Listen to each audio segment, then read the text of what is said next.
everyone? Tyler DeLuca back here with my top takeaways from this past week in the WNBA. And boy, it's been a loaded week. There's been a lot that's gone down. Let's start with generally talking about the Kennedy Carter, the Caitlin Clark situation, the Angel Reese ejection, and I want to expand this even more because something has to be said about the referees in the WNBA over this past week, because I want to also expand it into the Aces versus Wings game with A'ja Wilson. So I'm not even really going to comment on everything that's been said about these situations with Kennedy Carter and Caitlin Clark specifically, because so much has happened, so much has been said, and frankly, I don't think there's anything to add into the ether of this dialogue that has happened. It's just, I think that a lot of the people that have talked about this, and I say this very broadly, whether it be Twitter, media, whatever, I think a lot of people were waiting for something like this to happen to then jump on it and make an agenda out of it, on all across the spectrum of opinions of this. And I want to focus on the referees in this because I think it's become a larger problem outside of just the situation, because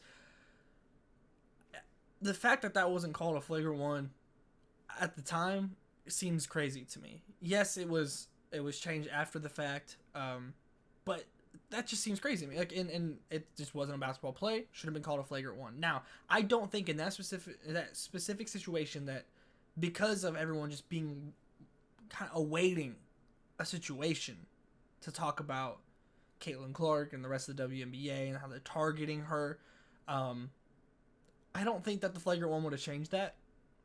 But to see that not be a flagrant one on the floor when you add it into what has happened since feels egregious, frankly.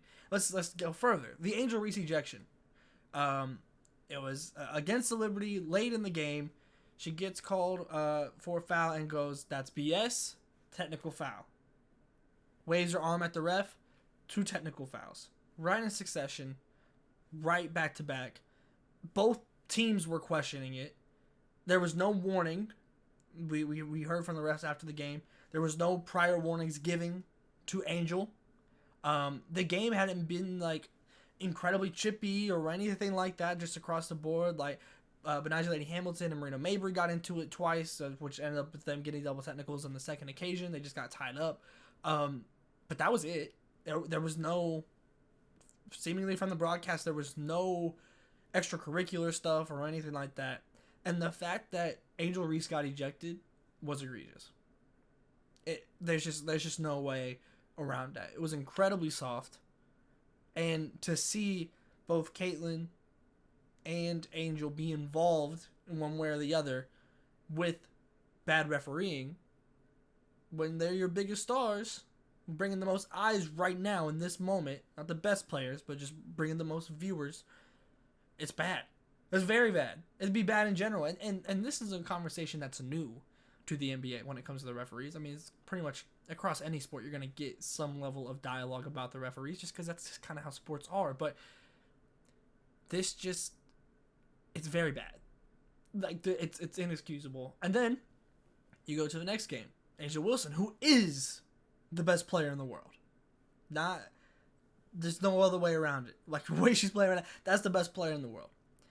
And she got hit in the face in this game against Dallas 4 times, and like bloody nose on the bridge of her nose. Contact was knocked out, I think. Like, and the limited foul calls, even after review, like Becky Hammon went and got a tag because of these these no calls. And especially with how basketball has changed over the last couple of years when it comes to reviewing and assessing flagrant fouls with shots to the head, it's inexcusable. I don't have a solution. So I'm not coming to this being like, you should do this. But something has to, like, if this is the rate that we're going at, just this in the past week with 3 different games, this is what we're doing, it's egregious. It's egregious. It's awful. And it ruins the quality. Like it can genuinely hurt the quality of play that we're seeing. A'ja Wilson had a phenomenal game, a dominant game, and overcame the shots to the head.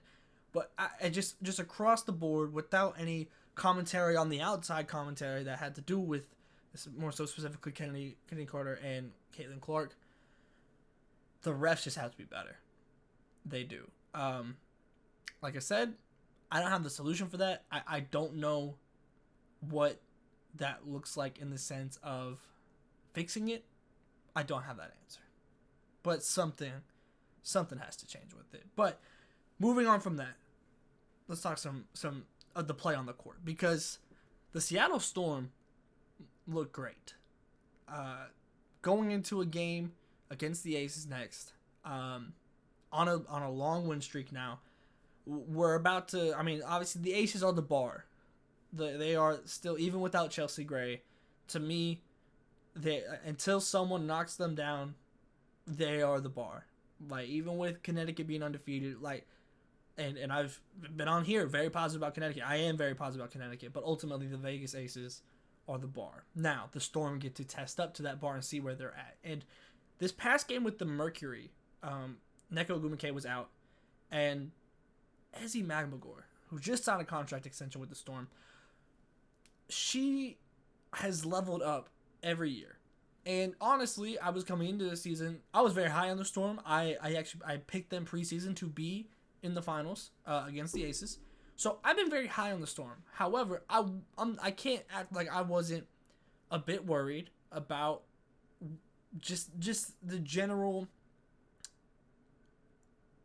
how Ezi would be utilized, and if she and just how much importance would be put on Ezi, because I think that she deserves that, has earned that, was an all-star last year. Like, this isn't some coming out party. This is what Ezi does, and I think it would be very easy for Ezi to slot in with the offensive talent that they have into being a rim running DPOY, and she's doing that while still also doing everything else on the offensive end, especially when Neko was out, which she's been out for a couple of games now. At different points throughout the course of the season. So I've just been incredibly impressed with Ezi, and ultimately the entire Storm as a whole, with the way that they've been able to gel early on into this season, adding big pieces in NECA and Skylar Diggins-Smith. So, like, I'm just very happy as someone who has been an Ezi believer for a long time now. I am just very happy to see that this is working for her and the fit works, and I think in the long run, being able to play with these caliber of players is just going to level up Ezi even more over the course of her time in Seattle. Like, this is there is no ceiling for Ezi's game in my eyes. There's just not. She's already a DPOY candidate. Like, that's just what she does, and now the offensive game is continuing to grow and grow and grow. So I've just been incredibly impressed with both Ezi and just the Storm as a whole over the course of this season. But we're going to see on Friday. That is where everything gets tested. Like I said, I hope the Storm is healthy with NECA. Obviously, the Vegas Aces won't be healthy without Chelsea Gray, that just takes them up a whole nother level, and they're still playing at an incredibly high caliber right now with the way that A'ja Wilson is playing. So I'm just excited to see what that looks like, and wanted to give love to both Ezi specifically and the Storm, because this ain't a big three. It's a core four in Seattle, and Ezi is absolutely part of that and deserves that recognition amongst Jewel Lloyd, Skylar Diggins-Smith, and Neko Ogwumike. But those are my biggest takeaways from this past week in the WNBA. It's been a crazy one. It's been a wild one. A lot of stuff off the court going on. But let me know what your takeaways were. If there was any on-the-court takeaways that you had that across all these games that might have gotten overshadowed over the craziness of this week, let me know down below in the comments, and I'll see you next time.